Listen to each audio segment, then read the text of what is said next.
طرف آتے ہیں.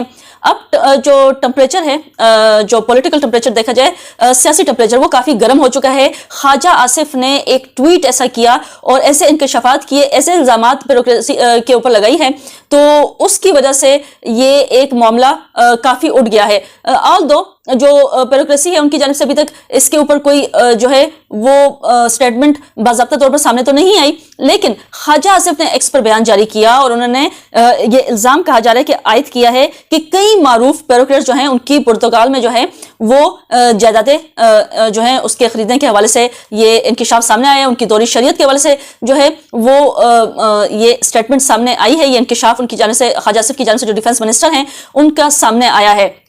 اور انہوں کی جو سٹیٹمنٹ ہے وہ آپ لوگ سامنے رکھ دیتی ہوں. انہوں نے کہا خواجہ آصف نے کئی معروف بیوروکریٹ جو ہیں پرتگال میں سرمایہ کاری کر رہے ہیں تاکہ ریٹائرمنٹ کے بعد وہاں آرام کی زندگی جو ہے وہ گزار سکیں. خواجہ آصف نے یہ کہا کہ سب کچھ مبینہ طور پر کرپشن سے حاصل کی گئی دولت کے ذریعے کیا گیا ہے, یعنی منی لانڈرنگ کے ذریعے سب کچھ جو ہے بیوروکریسی کر رہی ہے, پرتگال میں جو ہے وہ جائیدادیں خرید رہی ہے, یہ ان کا مطلب ہے.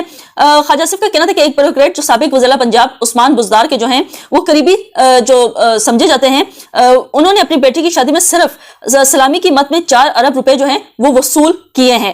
خواجہ آصف نے کہا کہ ان بیوروکریٹس کے مقابلے میں سیاستدانوں کو ہمیشہ تنقید کا نشانہ بنایا جاتا ہے. بیوروکریٹس سب کچھ کھا جاتے ہیں اور جو بچتا ہے وہ سیاستدانوں کے حصے میں آتا ہے. پھر بھی الزام سیاستدانوں پر ہی لگتا ہے. انہوں نے کہا کہ اکثر سیاستدان نہ بیرون ملک جائیداد رکھتے ہیں اور نہ ہی غیر ملکی شہریت رکھتے ہیں کیونکہ انہیں عوام کے سامنے جانا ہے اور انتخابات کا سامنا کرنا پڑتا ہے.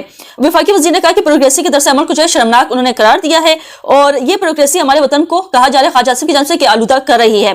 خیر کسی بیوروکریٹ اعلی افسر کی جانب سے جو ہے وہ یہ سٹیٹمنٹ تو سامنے ابھی تک اس حوالے سے جو ہے وہ سامنے نہیں آئی, کوئی رد عمل اس بیان پہ خواجہ آصف کے نہیں سامنے آیا.